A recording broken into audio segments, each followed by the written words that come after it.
आज का हमारा टॉपिक है बजर रेंज पे बीप देने वाले ओके पार्ट और कंपोनेंट, जिसका हम प्रैक्टिकल करके आपको दिखाएंगे।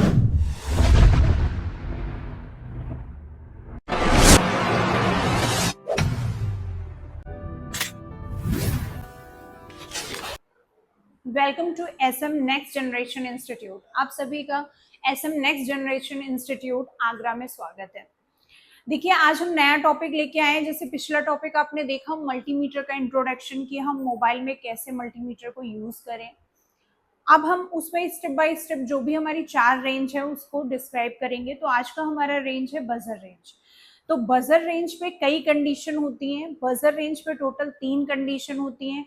बजर पे बीप भी आती है और कुछ कंपोनेंट बीप नहीं भी देते हैं और कुछ कंपोनेंट बीप देने पर शॉर्ट भी होते हैं।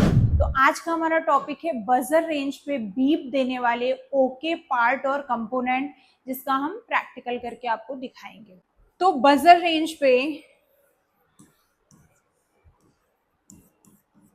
ये बजर रेंज है, इसको हम कॉन्टिन्यूटी के नाम से जानते हैं, बीप रेंज के नाम से जानते हैं।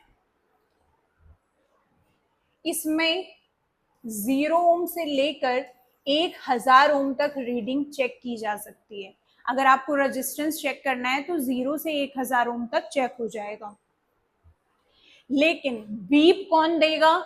50 ओम से जितने भी नीचे के रेजिस्टेंस हैं, यानी जिन भी पार्ट और कंपोनेंट में रेजिस्टेंस 50 ओम से कम होगा वो सभी बीप देंगे।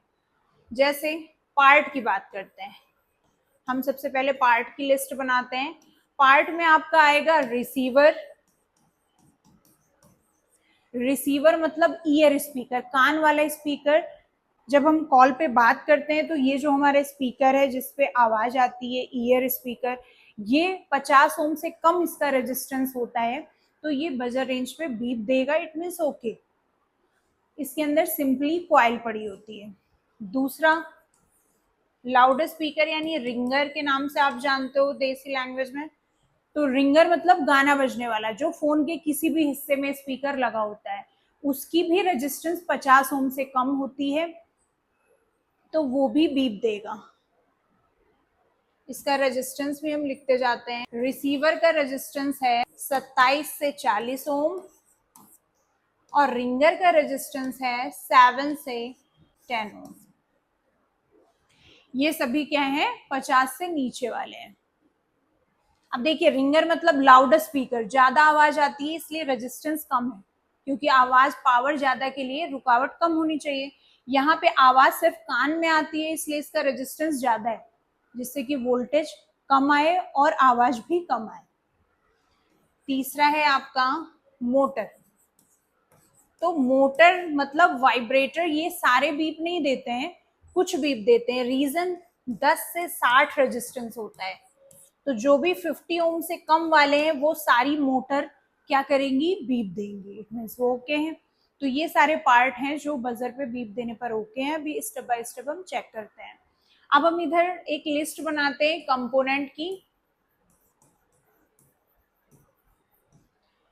कंपोनेंट में देखा जाए तो एलवीआर रजिस्टर का एक पार्ट है, लो वैल्यू रजिस्टर। तो 50 ओम से नीचे वाले सभी रजिस्टर बीप करेंगे।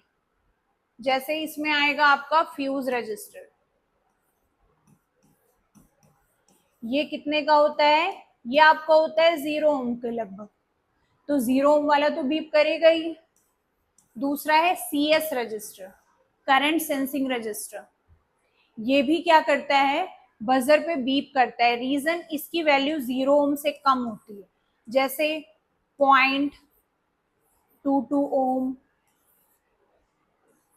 0.1 ओम।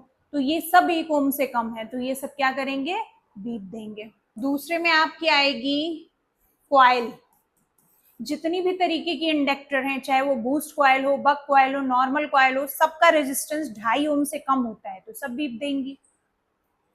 तीसरा, आपका 2 कंपोनेंट ऐसे हैं जो कुछ सेकंड के लिए बीप देंगे, जैसे पोलराइज्ड कैपेसिटर। अगर पोलराइज्ड कैपेसिटर है तो कुछ सेकंड के लिए बीप दिया और गायब, क्योंकि वो चार्जिंग का इशू होता है। इलेक्ट्रॉनिक डिवाइस है, मल्टीमीटर में बैटरी होती है, उससे कैपेसिटर चार्ज हो जाते हैं, तो कुछ सेकंड के लिए बीप देंगे। It means okay. एक लास्ट है आपका मॉसफेट। मॉसफेट का एक टर्मिनल होता है गेट। जब वो गेट चार्ज हो जाता है तो ड्रेन और सोर्स बीप देने लगते हैं, तो इट मीन्स ओके। लेकिन बिना गेट के चार्ज हुए वो बीप देने लगे तो वो मॉसफेट सही नहीं होता है। तो इन सब का हम प्रैक्टिकल करके दिखाते हैं। तो आइए स्टार्ट करते हैं रिसीवर से। ये रिसीवर है, इसको हम चेक करते हैं। तो ये बीप के साथ वैल्यू देगा, कितनी देगा, वही लगभग 7 से ये देगा आपका वैल्यू 27 से 40। देखते हैं क्या देता है। 27 पलट के 27.8 समथिंग दिया, यानी ये ओके, बीप भी दी और 50 से कम होने की वजह से रेजिस्टेंस भी दिया। अब हम चेक करते हैं स्पीकर। ये बीप के साथ 6.4 दिया है, इट मीन्स कि ये भी ओके है। और क्योंकि 7 से 10 बोला था हमने, इतना चलता है, थोड़ा बहुत अगर पॉइंट में डिफरेंस है या 1 पॉइंट का तो चलता है। ये स्पीकर है, ये भी ओके है। अब हम मोटर चेक करेंगे।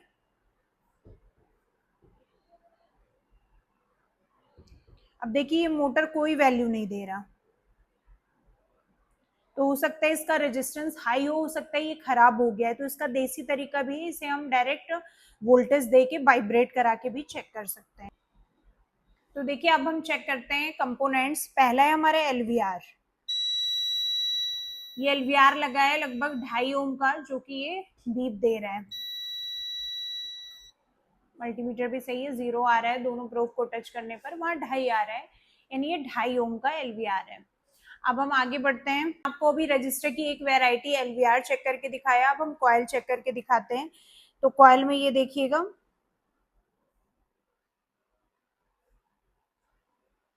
ये वाइंडिंग कॉइल है, ये बीप दिया। तो देखिए अब सारे रजिस्टर हम चेक करके दिखाते हैं या सारी कॉइल, तो फिर वीडियो काफी लंबा हो जाता है, इसलिए हम जो सिंपली मिल जा रहा है सामने या जल्द से जल्द, तो वो हम आपको चेक करके दिखा देते हैं। जैसे फॉर एग्जांपल ये बक कॉइल, ये भी बीप दे रहा है, ओके। इसके बाद ये है ईएमआई फिल्टर्स।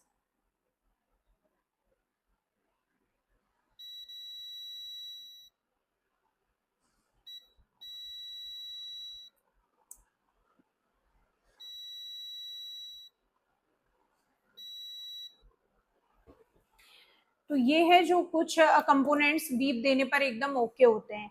अगर इसी जगह कोई कैपेसिटर होता, फॉर एग्जांपल ये होता और ये बीप देता, तो शॉर्ट होता। तो आई होप कि आपको समझ में आया होगा कि बजर रेंज पे कई कंपोनेंट हैं जो बीप देने पर ओके होते हैं और कई कंपोनेंट शॉर्ट होते हैं। तो आज हमने बीप देने पे ओके वाले कंपोनेंट आपको बताए। इस वीडियो में इतना ही। Thank you.